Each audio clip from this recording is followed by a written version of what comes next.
uzahe umugabo ubutaka ntatabubyaza umusaruro bazabamushyinguramo, hanyuma uzagura ubutaka kubera ko aricyo kintu cyonyine abantu batazongera gukora. Nta butaka nta gihugu. Igihugu kiba ari icyawe bya nyabyo gifitemo n'ubutaka. Umuntu uzi ubwenge kandi ushaka kubona ejo hazaza heza nuriya ushora mu mitungo itimukanwa.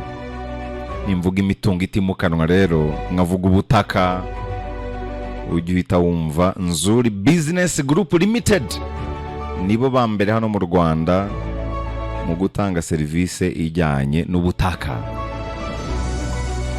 Waba ushaka kugura, kugurisha ikintu gifitanye isano n'ubutaka, wegera Nzuri Business Group Limited. Nibo ba mbere hano mu Rwanda mu kuranga amazu. Bashobora kukurangira amazu kuva kuri miliyoni 10 kuzamura. Bashobora kukurangira ibibanza kuva kuri miliyoni 4 kuzamura mu gihugu hose n'umujyi wa Kigali urimo. Nzuri rero yubahwe n'ubukombe muri kino gihugu. Icyo Nzuri itandukaniyeho n'abandi no kukugurisha cyangwa se kukurangira ahantu hatari mu bibazo. Nzuri gufasha kugura ahantu hatari mu manegeka, hatari mu gishanga, hatari mu litige, bakanagufasha guhitamo neza. Banabafasha gucunga neza imitungo yanyu itimukanwa, bakabafasha kuyibyaza umusaruro. Bakabakorera mu mujyi wa Kigali muri Centenary House muri etage ya 2. Ku bindi bisobanuro bahamagare kuri ya nimero yabo yoroshye cyane 0788 48 67 97 0788 48 67 97. Bafite n'indi ya 0788 23 0 1 2 3 0788 222 0 1 2 3. Reka twongera tubasuhuze inshuti bakunzi ba Nzuri Business Group Limited, kampani yanyu bagezaho imitungo itimukanwa. Reka twizere yuko mukomeje kugubwa neza aho muherereye hose. Nkuko mubimenyereye rero tubagezaho amazu, ibibanza, amasambu bigurishwa cyangwa se bikodeshwa kandi ku giciro cyiza kandi bidafite ikibazo icyo ari cyo cyose. Si ibyo gusa, kubera ko tubasha no kujera cyangwa se kumanaginga imitungo yanyu itimukanwa, tukabafasha kuyibyaza umusaruro. Yes, nkuko muri kubibona rero ku maskrini yanyu turi kubereka inzu yo hambere, ntabwo ari kera cyane, ni mu myaka ya za 2000, ariko ni inzu nziza, ni inzu nziza ikomeye, yubatswe neza nubwo ari y'icyo gihe, ariko yubatswe mu buryo bugezweho. Iyi nzu ikaba iri hano mu mujyi wa Kigali rwagati mu karere ka Gasabo mu murenge wa Kimironko. Iri mu murenge wa Kimironko, ikaba iri hafi cyane ya kaburimbo.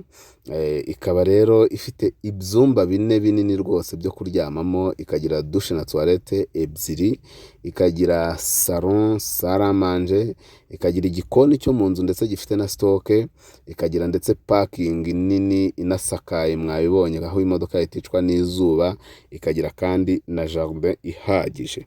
Iyi nzu akaba ari inzu rwose nziza mu by'ukuri, yubakishije amatafari ahiye yose nkuko muri kubireba. Kaba nkuko nababwiye ari inzu iri moderne, mwumvishe ifite igikoni mu nzu gifite na stock. Hari inshyashya z'ubu nyinshi zidafite ama stock, ariko yo irabifite, ndetse ikagira na annex hanze igizwe n'icyumba twakwita icy'umukozi, igikoni cyo hanze na stock yacyo, na douche na toilette byo hanze. Iyi nzu rero ngira ngo murabibona yuko iri ku muhanda munini, bari hafi gushyiramo kaburimbo. Murabona ko ifite mu rugo hahagije. Ni inzu rwose kandi iri muri quartier nziza cyane y'akataraboneka, Kimironko ku bahazi. Iyi nzu rero ikaba iragurishwa amafaranga kandi atari menshi ugereranyije n'agaciro k'ikibanza cy'aha hantu. Ni nko kwigurira ikibanza kandi ugereranyije n'uburyo inzu nayo imeze. Iyi nzu rero ntabicishije amatsiko irashaka miliyoni 60 zonyine z'amanyarwanda, kandi ziri negociable. Miliyoni 60 negociable, cyangwa se 60 by'amadolari, ariko nabyo bituzuye kuko murabizi ko idolari yazamutse, twavuga 60 tugahuza na miliyoni 60 rikiri ku gihumbi, ariko byarahindutse. Irashaka rero miliyoni 60 z'amanyarwanda, ariko ziri negociable. Murumva yuko ari amafaranga atari menshi. Wowe ngwino uyisure uyishime, ubundi uvuga uti mu by'ukuri ngewe ndatanga yanga. Icyambere no kuhagera ubundi ukirebera. Ni karibu cyane rero muri Nzuri Business Group Limited. Umukiriya ni umwami, ariko kandi reka tukwibutse gukanda subscribe, ukanda subscribe, ukore share, ukanda akazogera, cyangwa se sabone, ukande sabone ku bakoresha ururimi rw'igifaransa. Yes, iyi nzu riri mu buso bufite ikibanza cya metero kare 500. Urumva ni hafi ibibanza bibiri ugendeye ku bibanza bigezweho ubu ngubu. Waduhamagara rero kuri nimero zacu arizo